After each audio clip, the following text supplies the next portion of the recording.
everybody hear me okay? All right, come on in and get your seats if there are any left. I know we kind of have a full house tonight. So tonight we're going to be talking about first aid for horses.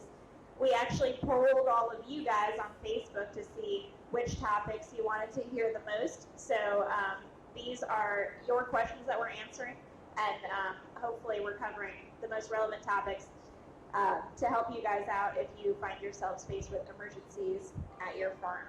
And I'm Dr. Bergeson, for those of you who don't know me. So we're going to talk about colic, choke, lacerations, accidents like getting stuck in holes in trailers, things like that, eye injuries, snake bites, that's a popular question, and bandaging and wrapping feet. And then we're going to do some demos at the end, so you'll get to see how we actually apply some of these first aid techniques. So, like Shannon mentioned, we're going to have some quizzes today, so you get to put your thinking caps on.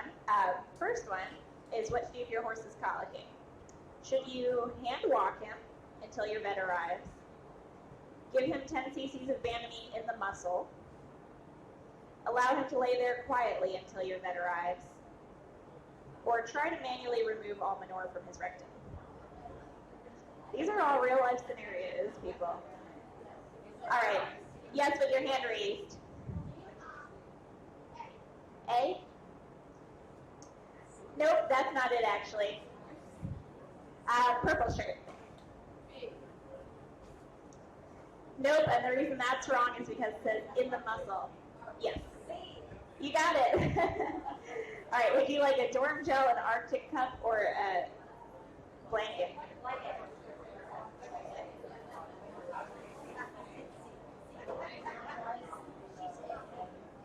There you go, congratulations. Okay, so the hand walking thing is a myth. All the hand walking is going to do is make your horse colicky and also exhausted. So go ahead and just let them lay there quietly, but it's not going to hurt anything. It's also a myth that rolling causes a twisted gut.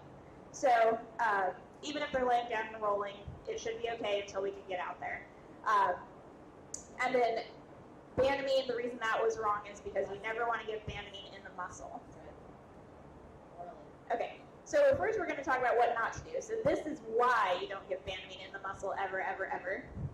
This is called Clostridial myonecrosis. Yes, it says on the bottle you can give it in the muscle. Do not listen to that. So it'll cause an anaerobic infection that pretty much eats away the tissue. So if you don't feel comfortable with IV injection, you can give it by mouth, and it's almost equally effective. So I'd much rather you give Bandage by mouth than in the muscle. So also, if your horse is colicking, the first thing to do is take food away. Don't feed anything. Pull out grain and hay. If they're out on a round bale of hay, pull them into a stall or somewhere where they don't have access to it. Don't make him walk in circles until he's sweating from head to toe. I just think that's the last thing I would want to do if I had a stomach ache. So again, you can just let them lay there quietly, and that's fine. Other things that I've heard, sticking a water hose up the mouth, don't do that. Giving them oil by mouth, there's no way you could give enough mineral oil by mouth to be effective. Electrolyte paste, you can find these like colic cure pastes at feed stores and things like that. None of them really have any evidence behind them working. I'd recommend just having us out to tube them with electrolyte water. Sticking a hose up the butt, not going to fix an impaction. Sticking oil up the butt, not going to fix an impaction. The impactions are way up farther than your hose and your arm can reach.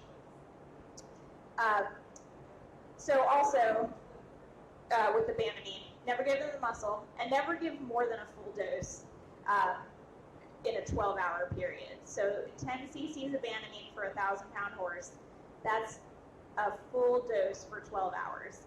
If they're still colicky, more Bandage is not going to fix it. Don't poll the audience and put a Facebook post up saying, my horse is colicking, what should I do? You will get a lot of interesting ideas, but none that I would really recommend following. All right, so what can you do? For a colic, definitely call us. right away. If you're far away or it's going to be a while until we can get to you, we might advise you to give Bandamine in the meantime, but don't give Bandamine and then wait for the signs to return to call us. Always feel free to call. We're not going to charge you anything for calling. Just say, my horse is colicky, what should I do? As we discussed, pull them off of feed and hay. Offer them water. Water's always good. Colics are usually caused initially by dehydration, so the more we can get them to drink on their own, the better. Of course, you can't really force them to do that, but just giving them access to fresh water. Leave the water bucket in their stall or leave them in a pen with fresh water. If we tell you, you can give them Bandamine or Bute. If you don't have Bandamine, Bute is fine too. They're very, very similar non-steroidal medications. They're going to work just about as well. It's not that it has to be Bandamine for a colic. So Bandamine paste, I think, is great to have on hand. That one syringe contains 3 doses for a 1,000-pound horse. So you spin the dial down to the weight of your horse and then give that by mouth.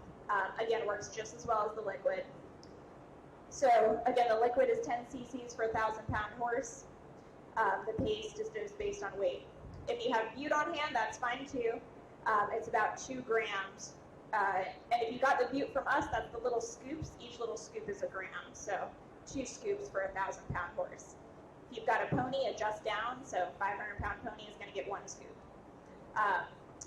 And same thing on the paste. It has one of those dials, so you want to turn it down. And on the paste tubes that we sell, every line is a gram. So there were some medication questions that we get repeatedly, so we just wanted to go over that these are the doses that you want to do. I know it's a lot of information, and you can always call us and we will tell you exactly what to do. But if you have Bandamine or Bute on hand, that's how we dose it. All right, so time for another quiz. Chokes. If your horse is choking, you should A, administer water by mouth with a syringe or a hose. B, leave him alone and let him try to resolve it on his own. C, massage the right side of the neck to help pass the obstruction. Or D, offer him hay or alfalfa cubes to encourage him to swallow. All right, second row in the blue tank top, I saw your hand first. That's wrong, and I'll tell you why in a second. All right, in the flower shirt. No, I wouldn't recommend sticking anything in their mouth. This is good, though. I guess these are tough questions. Yes, right in the front. D, no, I don't want them to eat anything if they're choking. I don't know if this is fair. Your hand has been up for a while. There you go. Would you prefer Dorm gel or an Arctic cup? Here we go. I guess I made these questions tough. Well, that was my goal anyway. All right, so the answer is B, and I'm going to go through why it's B. So choking, just like colicking, we don't want to give them anything by mouth, either food or water. The reason is they could aspirate or get it into their lungs if you try to squirt something forcefully in their mouth. So we don't want it to go down their trachea, and that could cause a secondary pneumonia and more severe issues. C is wrong because the esophagus lies on the left side of the neck. So that was kind of a trick question there. Yeah. So what really we would recommend is just turning them out and letting them try to resolve it on their own. Yep. Sorry. Couldn't be that easy. Okay. So what not to do. Don't give anything by mouth. So in horses, choke is not like we say choke in humans where they can't breathe. It's an obstruction in their esophagus. So the issue is they have a feed blockage and they can't swallow it. They can't pass it down their long neck. Somewhere between the pharynx and the stomach, it's blocked. Sometimes the whole length of it is blocked in severe cases. So feeding them is just going to add to that obstruction. We talked about why not to squirt anything up the mouth or up the nose. And these are just, in our experience, the most likely foods that I've found cause choke. Number one is alfalfa cubes. Even if they're soaked, you never ever want to feed alfalfa cubes or hay pellets dry. This is why you always want to thoroughly soak them, but even soaked alfalfa cubes I would still put as the number one cause of choke. In a horse that has a history of choking, I would never feed them hay cubes or pellets. Number 2 is hay pellets of any kind. Alfalfa pellets are probably the most common ones you see out there, but Timothy pellets are another version. Dry hay, they can choke on dry hay, and then dry grain is the fourth most common. So basically anything dry. If you are feeding alfalfa cubes or pellets, which I think are great nutritionally, you just want to make sure they're really thoroughly soaked, soupy mush before you feed them. All right, so what to do? For most horses, I will tell you a secret. This, I probably shouldn't say this because I learned chokes are always an emergency because you have to get there within 30 minutes if you want to charge somebody for the choke. Most chokes will resolve on their own within 30 minutes. So let your horse free in a little paddock or in the stall. They are going to look very dramatic. They're going to throw themselves on the ground. They're going to be shaking their head all over. They're going to be flinging slobber and snot all over the place. Let them do that. They're trying to clear the obstruction.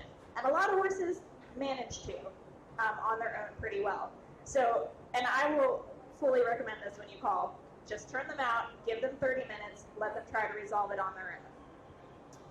If you can feel the obstruction, you can gently massage the left side of the neck. It depends where it is. If it's up in their throat area, you won't be able to feel it. If it's down past the thoracic inlet, you won't be able to feel it. But if it's in the middle of the neck, sometimes you can physically feel that obstruction, and you can gently massage it down to try to get it to pass. Now, if they don't resolve within 30 minutes, if they're one of those like 25% of chokes that the horse can't take care of themselves, you do want to call us and have us out. The bad thing if a choke does not get resolved is they can't drink because their esophagus is obstructed. So they'll become dehydrated pretty quickly. So we do want to pass a tube, pass the obstruction, and make sure we can get water into them.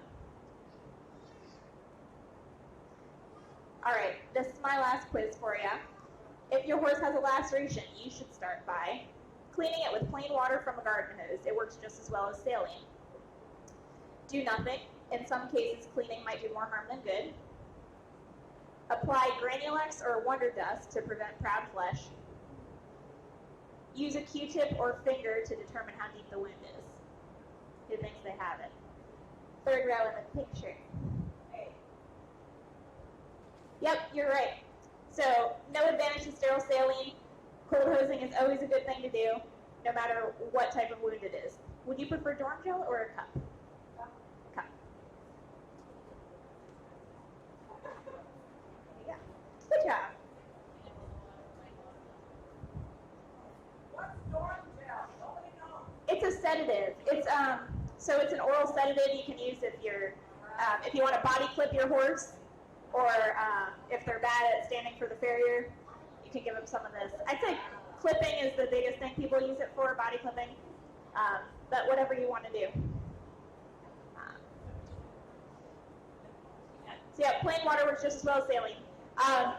You never really want to go digging in the wounds. You could introduce bacteria that wasn't initially in there. And then the Granulex Wonder Dust, don't put that on before we've seen the horse. If you bring us a wound covered in purple powder, we're going to be a bit upset with you. What not to do. Okay. This is, I guess, maybe a bit of a personal vendetta against the Vetricin line of products, but don't spray Vetricin on your laceration. It's literally bleach water if you look at the ingredients. Bleach, water. And now they've come out with a version for eyes as well, so it's just more dilute bleach water to squirt in the eyes. Don't do that. So nothing into the wound, even if it's a sterile Q-tip, fingers, hands, hoses. Don't introduce anything into the wound that wasn't already there. Also, don't pull anything out of the wound before we get there. If there's a big branch sticking out or a metal object, let us be there to pull that out, because it might start bleeding profusely as soon as you do that. There might be vital structures that are involved, so let us do that. Don't attempt to pull anything out. Don't spray anything on the wound unless we advise you to after we've seen it. and try not to let the wound get dirty. So if your horse is out in, I don't know, a dirt round pen when this happens and they get a laceration on their foot, try to bring them up to a clean, dry area, just so we're not contaminating that wound further. And again, cold hosing is always your friend. We always say dilution is the solution to pollution. So the more you can just hose out, flush out that wound, flush that dirt out, that's always a good thing to do. So again, more what not to do. Don't pull anything out of the wound. These are two examples of why you don't want to do that. On your right, this was actually my personal horse that stepped on the screw. So I noticed he was holding his foot up a little weird and picked his foot up and saw that that was there. So I held his foot in the air until the vet got there with the x-ray. It was before I was a vet. But you want to take the x-ray before you remove it so you can tell what structures are involved. So because I did not pull the screw out, we were able to tell that it didn't quite reach the coffin bone. But had I pulled that out, we would have had no idea. So don't pull anything out. Same with the one on the left. This was what Dr. Latcher saw. I don't know if it's a piece of wire or fish hook, but again, had they pulled that out, we never would have known which structures were affected. But because we were able to take an x-ray before the owner pulled that out, we were able to see that it didn't go into the joint. So that's really helpful to know. So what can you do with a laceration? Usually call us. We might look at a picture and tell you that we don't think that needs to be seen, that it'll heal up just fine on its own. But most lacerations can benefit from some stitches. They'll heal up faster and better with some sutures. So again, bring your horse up to a clean, dry area so they don't get more dirt into the wound. If there's active bleeding, you can apply pressure, just like first aid for humans. Even a tourniquet, I'm going to show you an example of tourniquet used here in a minute.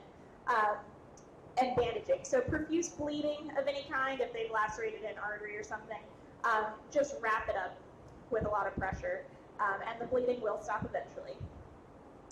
Cold hosing. So the one exception I would say is if you have profuse bleeding, skip the hosing. Just get a bandage on it to stop the bleeding. But as long as it's not profusely bleeding, go ahead and cold hose. You can clean around it. That kind of saves time. The first thing I'm going to do when I come out is clip and clean around the wound. So if you've started the cleaning process, that's great. We'll get to stitching it faster. And if the horse will let you, you can clip as well, but lots of times they have to be sedated for that part. The clippers are usually scarier than the suturing itself. So if you have bute or bandamine on hand, just like we did for a colic, you can go ahead and give it for the swelling and the pain in this situation too. So colic, I would slightly prefer bandamine over bute, but again, they're really similar. Lacerations and swelling, I would slightly prefer bute over bandamine, but it doesn't really matter. It's whatever you have on hand. Again, the bute is going to be 2 grams for a 1,000-pound horse, or 2 scoops of the powder. The bandamine is going to be dosed based on weight, and the liquid is going to be 10 cc's for a 1,000-pound horse. But that's great to get on board to kind of prevent the swelling before it gets real bad. This is just an example of a little before or after on a shoulder. And then this was an example of a tourniquet use. This was actually over at Canterbury a couple weeks ago. So this horse lacerated the cephalic vein on the inside of his leg, and it was bleeding pretty profusely. So they were smart enough to put a tourniquet on at the top of the leg to try to stop the bleeding, as well as bandage on top of the wound. We ended up laying him down and ligating that vessel, but just an example of when a tourniquet is a good idea. All right, so we're going to move on. I believe we have Dr. Abbott next. All right, thank you.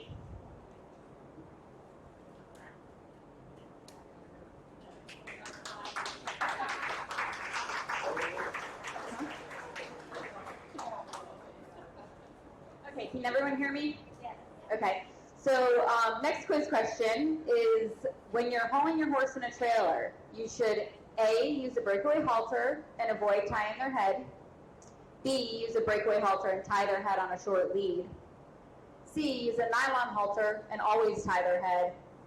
Or D, use a rope halter and always tie their head. I saw your hand first.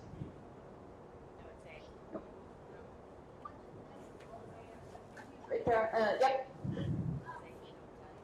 Nope. R shirt. Nope, not B. Right there, yep. Yes, A. So you want to use a breakaway halter and avoid tying their head. Now, of course, I know some horses, you have to tie their head. That's just how they, that's how they're used to traveling. That's how they've traveled their whole lives. But if you can avoid it and if you can train them to have their head not tied, it's going to help them get out of any potential hazardous situations that may occur while you're trailering them. And it helps them to be able to stabilize themselves if there's bumpy roads, through turns, and all of that.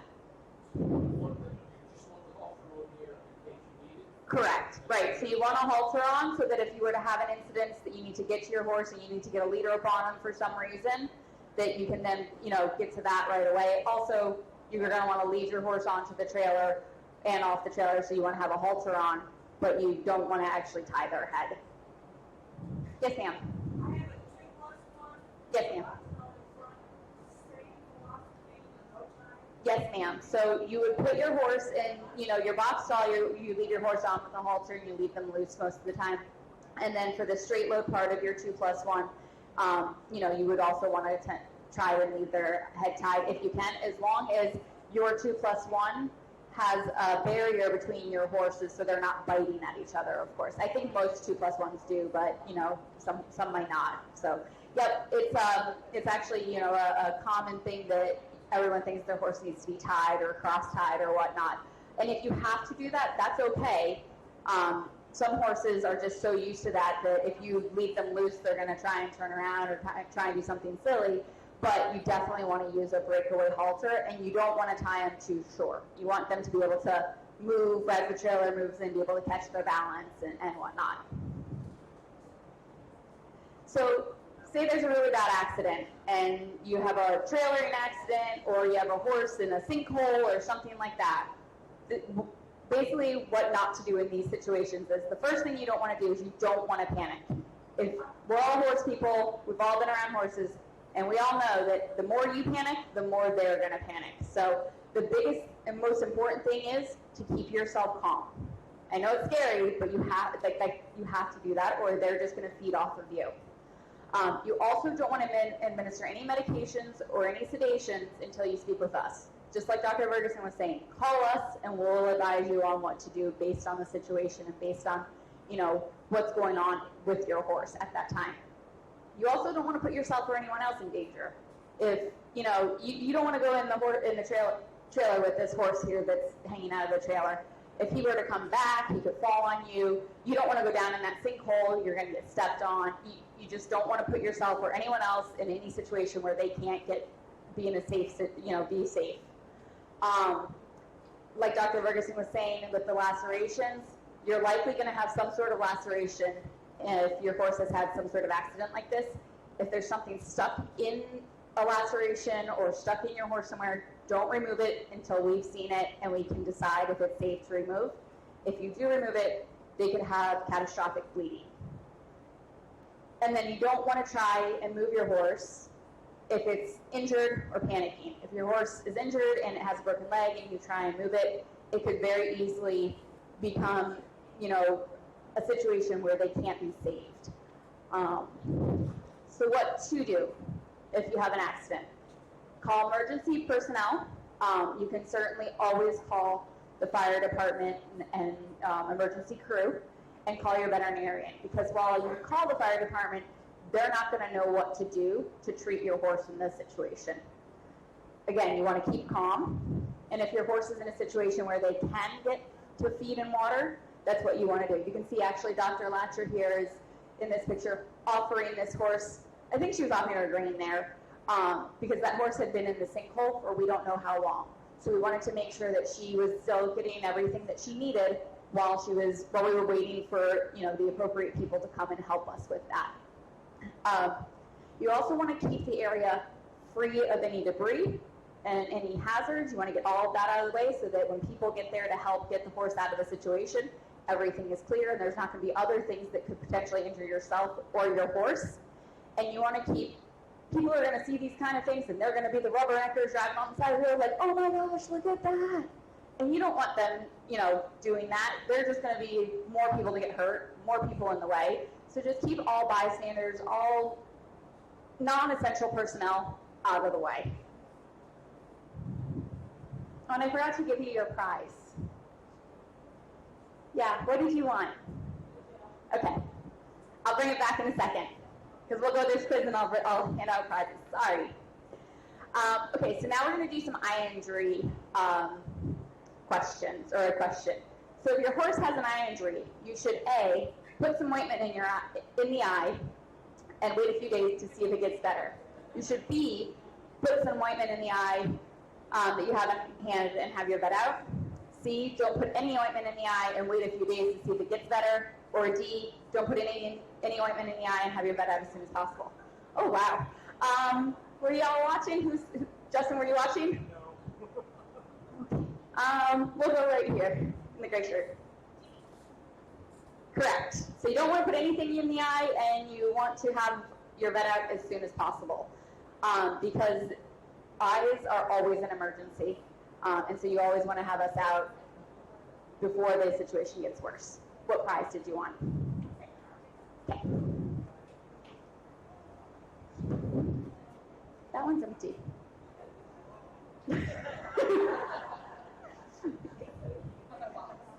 And you're the worm gel. You're welcome.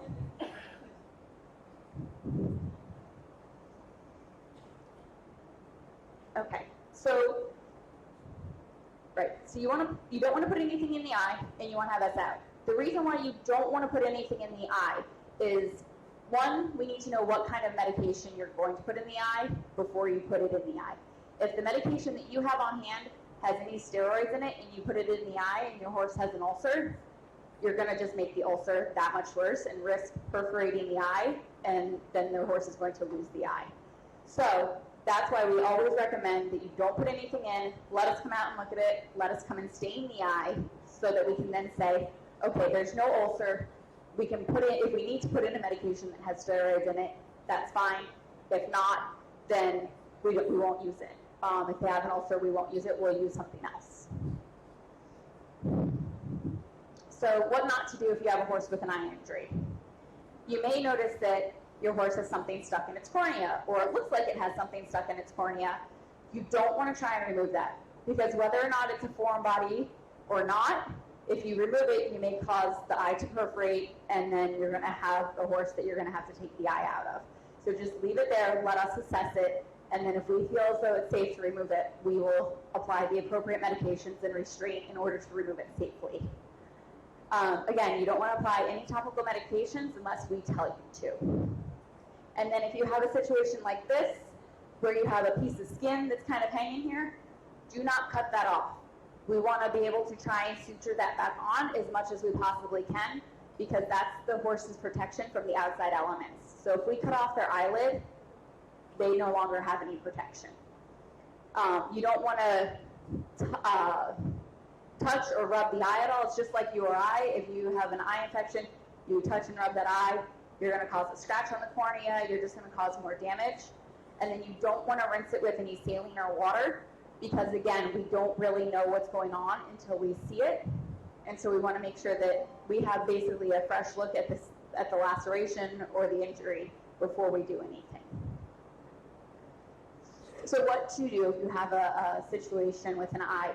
You want to remove your horse's fly mask every day, and that's going to let you know if you have an injury to the eye.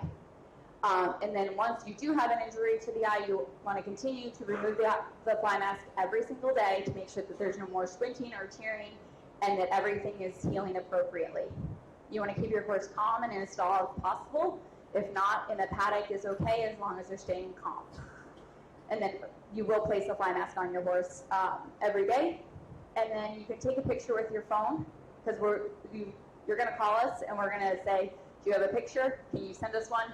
Okay. And so you'll already be prepared. You'll send us the picture, and then we're going to come out and see your horse.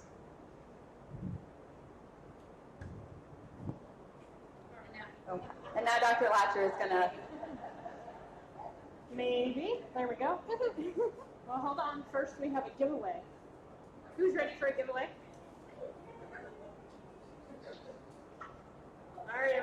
gift tickets? Big money, big money, big money. We're going to turn the lights on for a second because, you know, us blind people can't read without lights on. Maybe. Oh, hey. My arm wasn't long enough. Do I get the right one? Do we have a drum roll? Okay. 164. 8. 7. 3. Woo! Congratulations.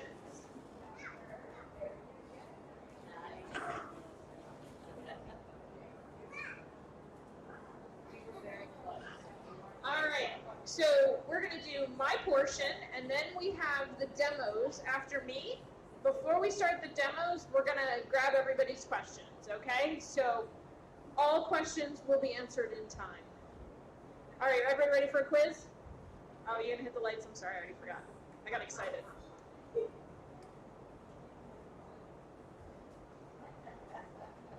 What should you do if you suspect a snake bite? You're not even going to let me read the choices. I like my first one, which was panic, completely run around, even better, get your horse upset. I want to know who is going to do B. Especially on a back leg. Go ahead and have a friend take pictures and send me. C is keep horse calm, call the vet, that would be me. Or D, immediately put horse on trailer and haul to the nearest clinic. All right, all the hands down. Ready? 1, 2, 3, all the hands up. Okay. I got you first, right here. C. All right, good job. And since I'm last, we don't have choices anymore. You can sedate your friends and neighbors. There you go. What about my foot? So of course we're going to keep our horse calm and we're going to call the veterinarian, right? Now, right now, everybody take your phones out. You're going to punch in 352-474-5007. That's our emergency number. You can save it for all the scenarios that we've gone through tonight. You don't really have to do it now. I'll give it to you later. But if you want to do it now, you can. The biggest reason that we say keep your horse calm and you calm is that the most common snake bite that we have on horses is rattlesnakes. And that venom can go systemic and in particular cause heart problems. So the calmer we can keep the horse, the less systemic issues we have. So we really, really, really want to keep horses calm.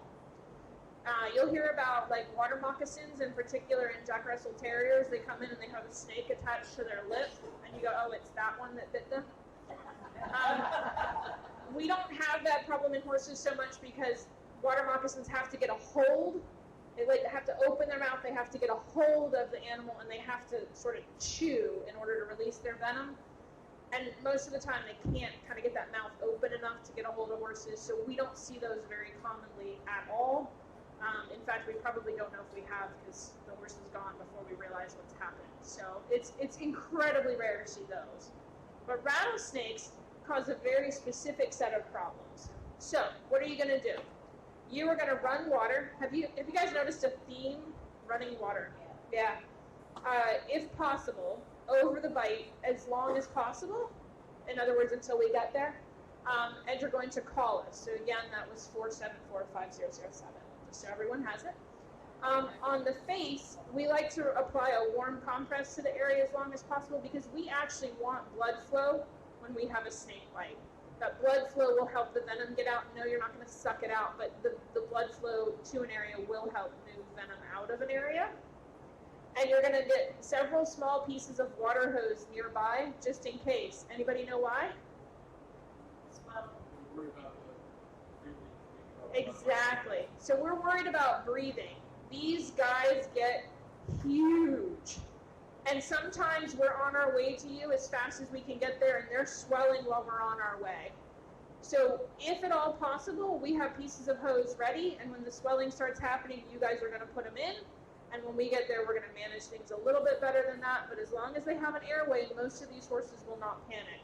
So be ready with some small pieces of hose first, then call us. So you're going to warm compress, while somebody goes and grabs some pieces of hose, and you're going to call us.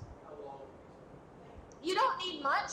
To be honest, his question was how long should the piece of hose be? And you don't need a whole lot. The only part of a horse's nose that can swell is actually only about this much of it. So about 4 to 5 inches right at the very end. Now the bigger the horse, the bigger the piece of hose, obviously. But for most of them, it's 4 to 5 inches right at the very end that is the only part of it that can swell and keep them from breathing.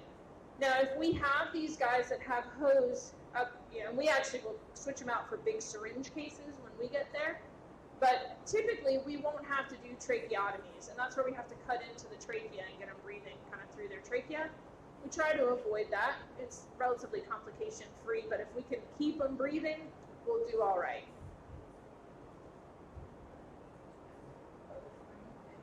You do not want to get your horse agitated. I can't emphasize this enough. Now, if you have sedation and you have called us, we may tell you to do that. We may not, depending on the scenario. But the most important thing you can do is do everything in your power to keep your horse calm.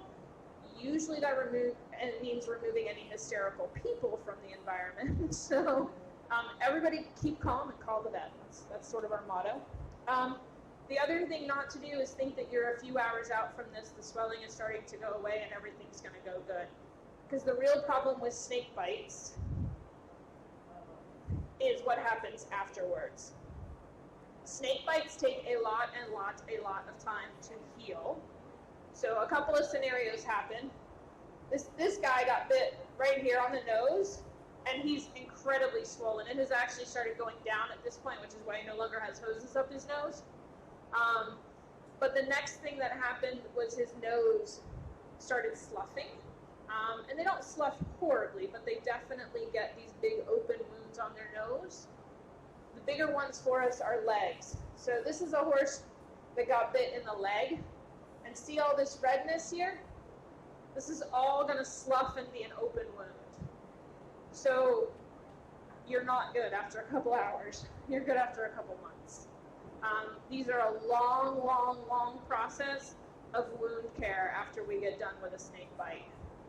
We manage them very intensively with antibiotics in the first few days because that horse you saw earlier with the Bandage injection in the muscle, snake bites like to do the same thing. So we are very aggressive with antibiotics to make sure that our snake bites don't get that same clostridial problem.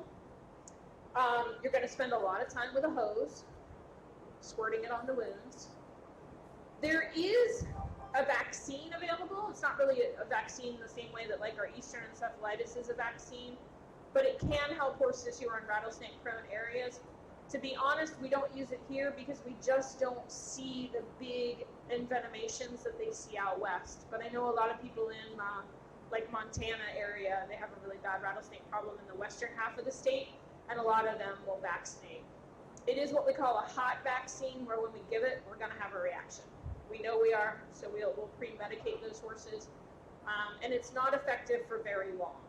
So like the people who use it when the horses are going out. It's a lot of cattle ranchers. So when they're going out to round up cattle during those times of the year, they'll go ahead and give a vaccine right before that, so those horses are a little bit more prepared. They still have all the same things happen, they just have it to a lesser degree. And anti-venom is available for horses. You can only imagine the cost on that. Considering how much it costs for a person. It basically modifies all of the things that you see. It doesn't make them go away. It makes them have less swelling and less wound necrosis of the legs in particular. We don't stock it just because of the cost, but we can get it in if we need it. To be honest, we haven't used it, and we've been pretty successful in all of our rattlesnake bites. I've just jinxed me for tomorrow, but you know, hey. All right, are we all ready for the next quiz? No, question on snakes. Yes. Hypothetically, the horse comes in from the pasture. How would you know if she got bit by a snake? So, hypothetically, a horse comes in from a pasture and they have a swelling. How do we know if they got bit by a snake? That's a great question, and sometimes we don't know. But we'll have a horse come in with a small wound. Often, Is it bleeding? it's usually to the nose or the lips. If there's two, That's usually, I will tell you, the ones, I've got one that has been bitten on the nose twice. She didn't learn the first time. But usually, you guys are pretty good about saying, that looks like a snake bite.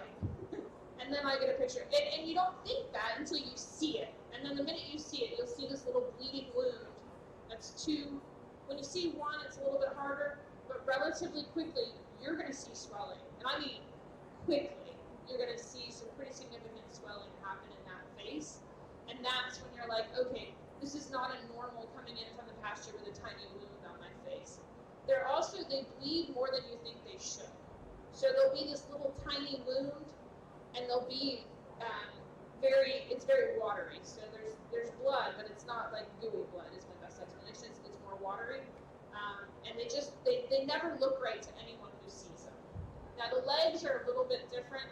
I will say that oftentimes we don't know that has happened until a little bit later. All of a sudden we have a horse with a swollen leg. We're doing all the things we normally do for a swollen leg, and the leg just starts dropping skin off. And that's when we say, okay, we've probably had a snake bite scenario. And horses, by and large, handle snake bites very well.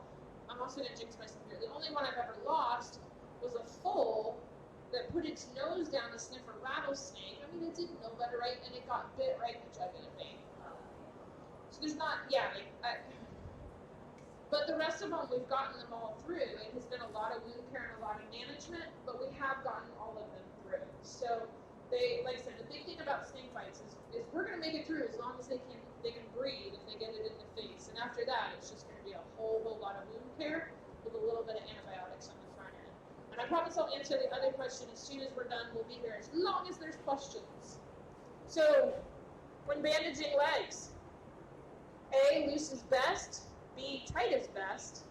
C, firm but not too tight or loose is best. And D, bandages are stupid and never needed. All right, we're going to do the same thing. All hands down. Ready? Oh. 1, 2, 3, go. All right, in the back, in the red shirt. Sunbat hat, glass on the head. All right. Do, C. It's always C.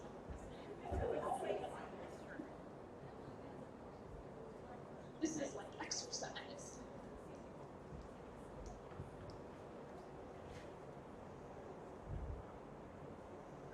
All right, bandaging legs and feet. What to do? Get socks for horses.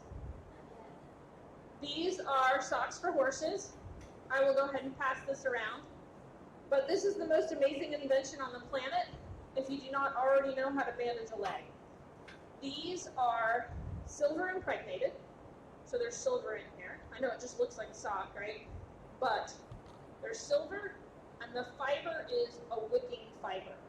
So it will take all the goo from a wound, wick it to the outside, put silver on the wound to be antibacterial, antiviral, all the things we don't want in there.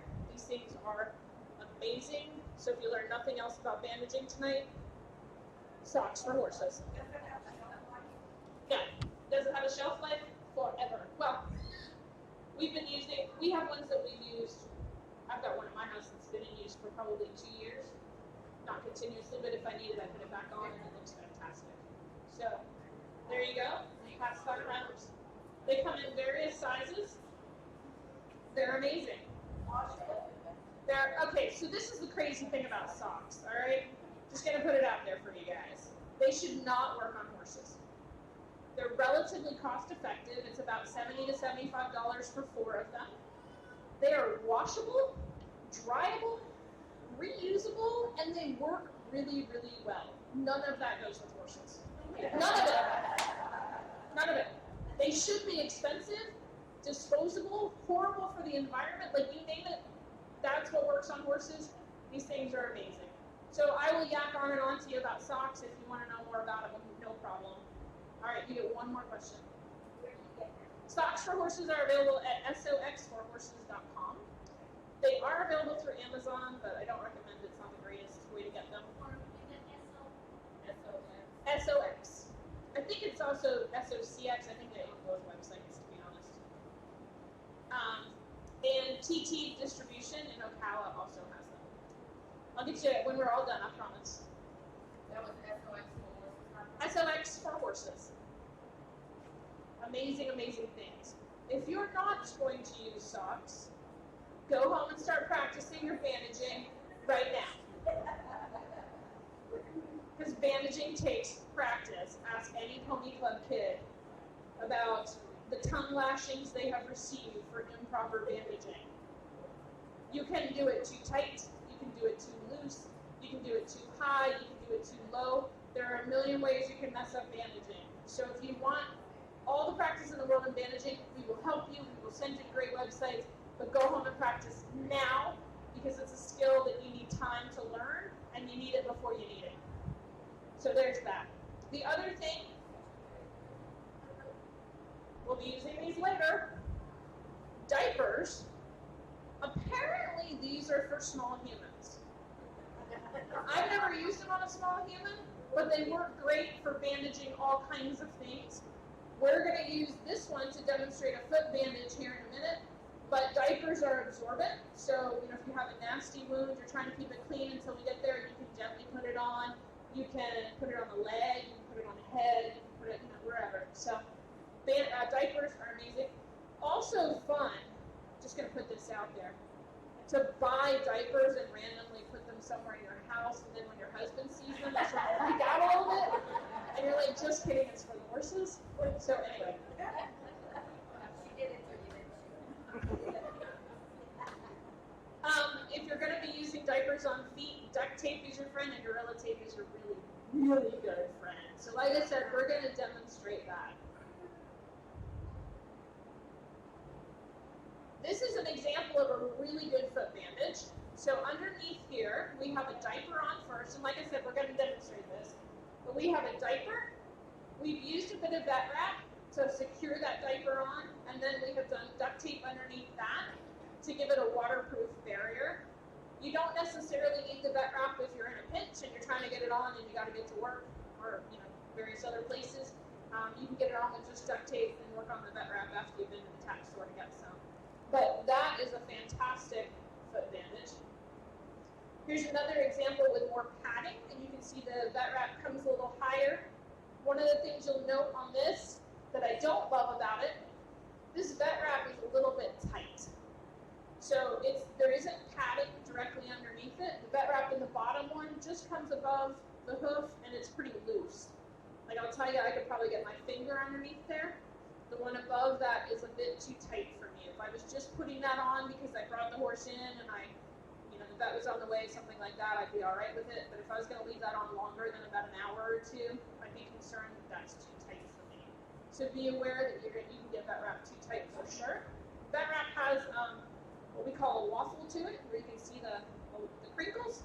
You want to be able to see the crinkles. So if you can't see the crinkles, you've pulled too tight, you've pulled all the crinkles out. These are socks for horses. So this is a horse that's wearing 4 socks. The first time you put it on, it takes you approximately 3 hours. Some cuss words, there's a lot of sweating and grunting. It's really not that difficult, but there's definitely a little bit of a system to it. You need a Ziploc bag over the foot, you kind of flip right on. Once you get the hang of it, it goes pretty darn quickly. But the first time, there's a lot of swearing.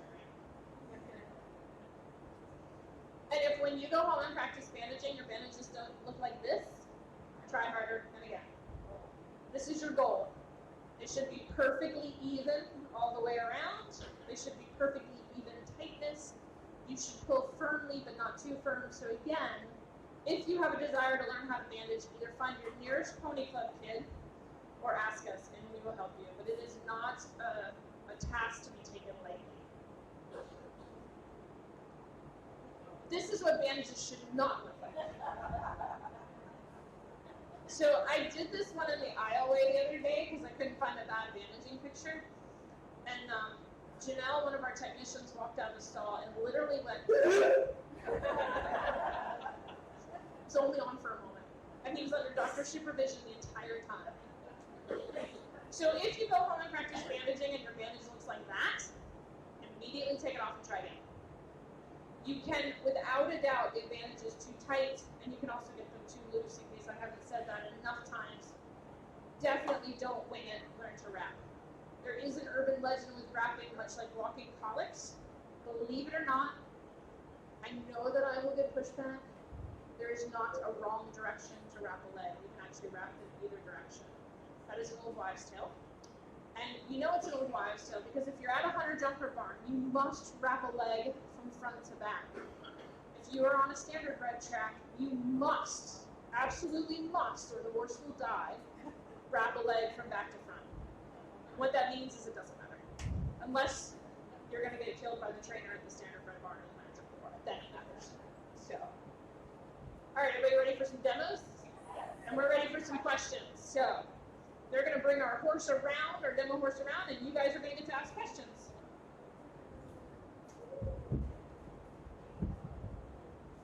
Okay. So while we're waiting for our demo horse, oh, he's ready already. But we can take a couple questions. And we had a few questions asked online that I just want to go over real quick. The length of hose for the snake bite is about 4 to 5 inches, depending on the size of your horse. And then how tight to wrap a tourniquet? Really tight, pretty much as tight as you can get it. You can use like a bike tire inner tube as a tourniquet. Something with just a little bit of stretch, but it's pretty firm. You want that really tight, and it's because we're not keeping it on there forever. We're keeping it on there probably less than 30 minutes just until the vet gets there. So you're trying in this case to cut off blood supply. So make your tourniquet as tight as you will. Did anybody have any other questions? Yes.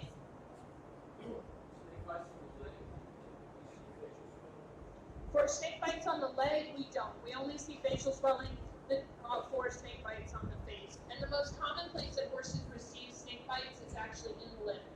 And we'll see, you literally see like 4 holes, 2 on the top, 2 on the bottom. And except swelling happens very quickly. Because they're too darn curious and they stick their noses where they don't Yes, belong. exactly. Yes. How do you stick the hose up the nose? I've never heard of that before. You just literally like stick Oh, for the airway? Yeah. Yeah, okay, so it's a cut piece of hose about yay long. And yeah, you just stick it right on a wing for draw. Yeah, Do you need to lube it first? not necessarily. They might bleed a wee bit, but that's the least of their problems at Yeah. that point. A lot of times once we get there, if we're using syringe cases, we'll make them a little bit smoother. We'll take a little time, but honestly, don't worry about time. Just get it up there. When you're not going very far, which you're not, like I said, you might get a little bit of bleeding, but you're not going to do too much. You may have mucosa, but you're not going to. It's not the same as like when we're putting a tube down for a colic. Then there's all kinds of things you can do wrong. In this scenario, we're literally trying to make sure that they have an airway as the swelling happens. Any other questions before we move on to our demos? If you've got some Vaseline, as far as lubricant goes, you can definitely get some Vaseline onto it. But honestly, on those guys, we're usually under a time crunch.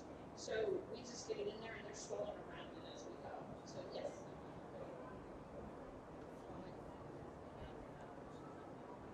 The sock that we got test around, yes, it is the same as the windy sock for flies. You can also use it as a fly barrier. For which, which is your stock lot donkeys in particular would be really sensitive to the flies, and they work great for that as well. That's a good point, though. On the website, there's 2 types of stocks available. On the website, there's 2 types of stocks available. You want the silver minis. Yeah, I forget that they sell a warming one for horses to live where it looks that thing they call painter. So they sell one that helps horses with arthritis keep their lower leg warm. We've never needed that here, so I forget it's an option. So, yeah, clean it.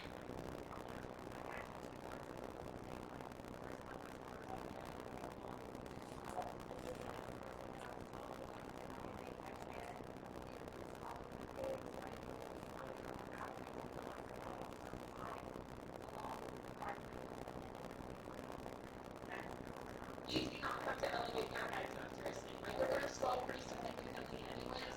And to be honest, we like the natural production to the body. So we don't elevate heads after a snake bite. And also, again, you can agitate horses pretty aggressively when we're doing things like that. And they don't want to do it. So we just really try to watch what we're doing and our most always do that. Yes. Do they make the socks in track size? At the other farmers, they have standards for red formula, but I promise you that company will win anything in the area where you are. Called the Bandage, I promise. The one thing they do is create crazy stuff. They made some big socks that we put on horses' back legs with suspenders. Wow. We like glazed orange. It's a nice color.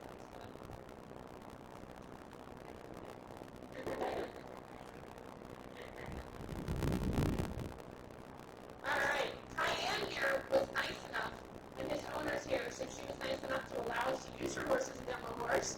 So thank you very much, Ethan. But Cayenne was also nice enough to get an eye injury so that he could demonstrate some eye things for you guys.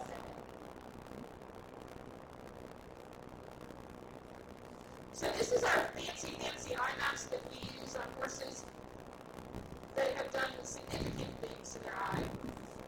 And it has a plastic cup, which Cayenne destroyed earlier today. Yeah, you can do that. And what that cup does is keeps them from being able to scratch the eye a little bit more than a fly mask does. So we're not going to injure Cayenne's eye anymore. I'm not going to do any lacerations or anything. Sorry, you've already been through enough. But what I will show you is a couple things. One, I'll show you how, if we're having you guys do an appointment in the eye after they've injured it, how to do that. And then I'll show you how this little lavage system works as well. So first we're going to do the ointment. I'm just going to do a very basically broad spectrum antibiotic in his eye. And this is usually what we'll start off with if your horse has an eye injury. So what you're going to want to do is kind of brace yourself with your arm on your horse's head, kind of down their nose. And then you're going to use either your pointer finger or your middle finger, whichever one you're more dexterous with. I usually go with my middle finger. And you kind of just brace yourself so that they can't lift their head and smack you in the head like I got the other day and have this nice bruise on my chin, but we won't talk about that. So then you're going to, brace yourself here. You're going to have your ointment in your other hand. I like to stick my hand through the halter. It gives me a little bit of balance and a little bit of stability, so I'm not going to stick him in his eye with the ointment. And this is going to help keep his head down, and I'm going to just kind of put some pressure on his upper eyelid and just kind of lift it up.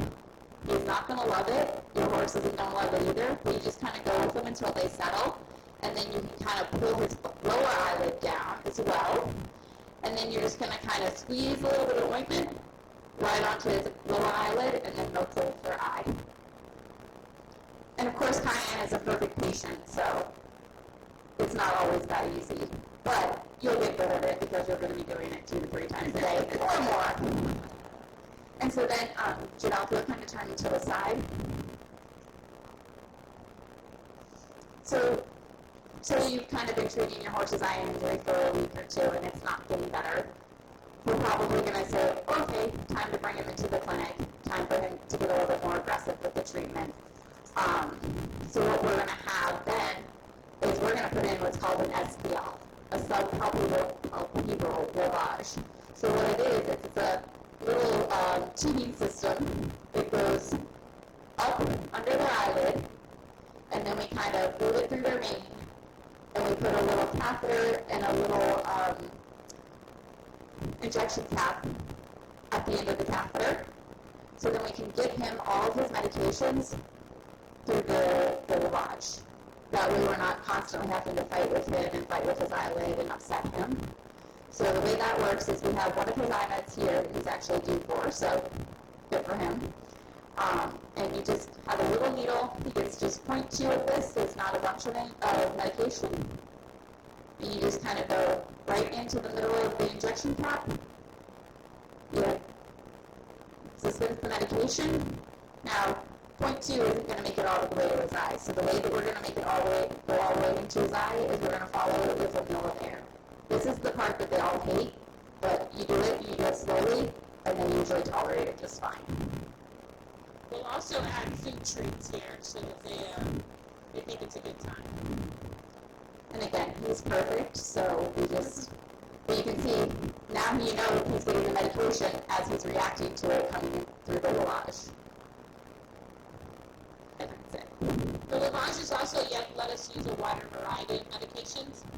In Florida in particular, they're really susceptible to fungal diseases, and so it allows us to use some pretty great antifungal medications that we can't get into ointment with the eye. Yeah. It's through the upper eyelid. Putting it in is the great part because we use about a 4-inch needle to do it.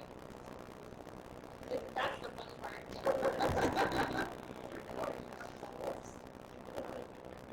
Introductions not any of the eye administration or anything like that.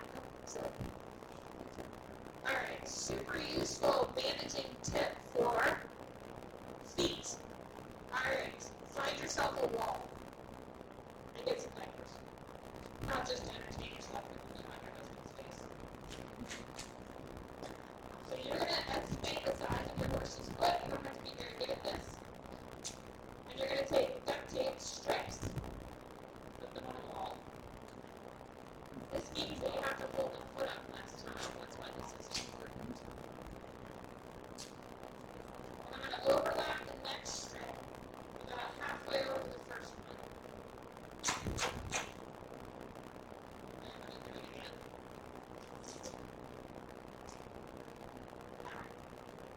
So when you're doing this with Gorilla Tape, use scissors.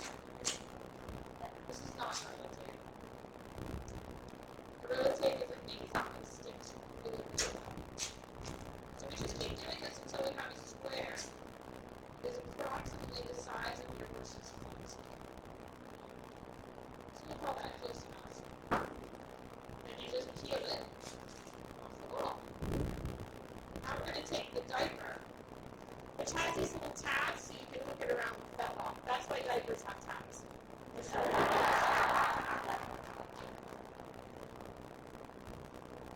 So we pick the foot up. Once again, Cayenne is perfect, so I'm going to set it here so you guys can see a little easier. Set the diaper on the foot. Use the tabs to hook it to the foot.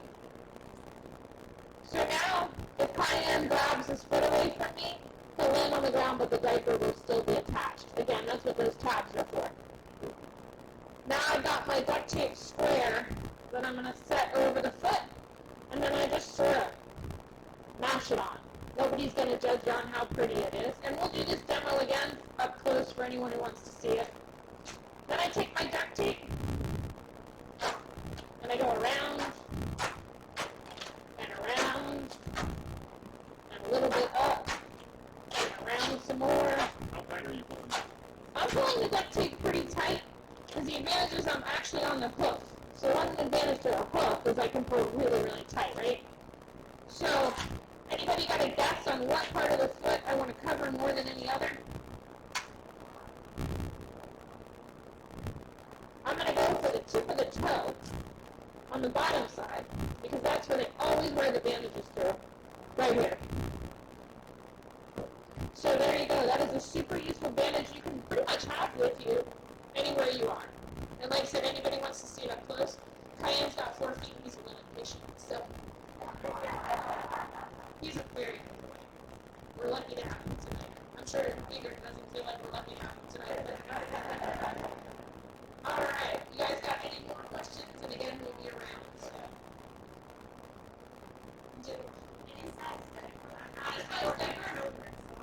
So in my experience, but she's the expert diaper person here, is the 3 to 6 month size. But what do you think, Dr. Ferguson? Oh, apparently they're numbers. So, okay, what number? About one for most of your average horses. 1 for most horses. Yeah, if you got like a warm one, you're going to need like 3 or 4 for the warm one. pony. You might want to do Newborn for ponies, potentially. It's important to have a diverse set of skills. You had a question, I think. If you need a soak, okay, so this is the lazy man soak. Cut out your natural horse feet. Get your diaper wet. Put it on there. You can also, when you then come back, you put this on in the morning, and then you come home from work, and you like pull it out. Just take the foot, dunk it in the bucket of water, or just close it down. And it'll stay wet underneath there. You can put Epsom salts in there if you want. It makes you feel better for like an abscess honestly don't have to. It's the water that does it. Yes. You're gonna go with probably a 5 or 6 on the for 3 rounds. You gonna go with 5 or 6?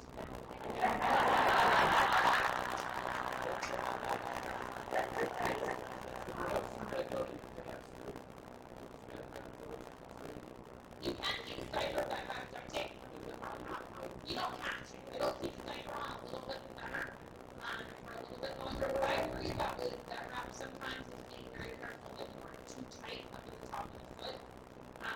And for horses that are really, really lame, this method works well for us without having to have that wrap because they're standing in one place and they're super pathetic. You know, doing this. So this will stay on. When we get a little bit further in the video, we'll also put exactly that wrap to keep the bandage on. And sometimes I can't find that wrap. I can't find that tape. What doesn't work is just a diaper and that wrap. If they wear to that wrap, really don't need that diaper and that tape to horses with shoes on will go through this in about half a day. So you'll usually have to add a little bit more tape underneath it. And you usually get a little for non-attachment. Alright, we're going to bring Plan around back. If you guys have any questions, we will be there, I promise. And I hope that you guys all learned something tonight.